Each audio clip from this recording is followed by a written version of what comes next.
حضرت ابو عبیده اسدی رحمه الله د حضور اقدس صلی الله علیه وسلم دا ارشاد مبارک را نقل کړی دی چې د کم انسان په زړه کې د دنیا محبت پیدا کیږي هغه د درې شانو څخه پیدا کیږي.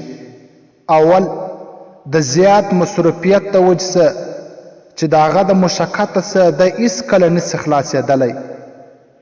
دویم اوږده امیدونه چې د هغه انتها هیڅکله نه وي، همیشه دی سوچونه او فکرونه وي او غټ امیدونه لري. دریم داسې حرص چې د هغه خاتمه هیڅکله نه کیږي. قدرمنو مسلمانانو، دنیا څومره بې وفا ده، څومره مالداران، څومره غټ خلک د دنیا څخه ولاړله، څومره په ارمان ولاړله.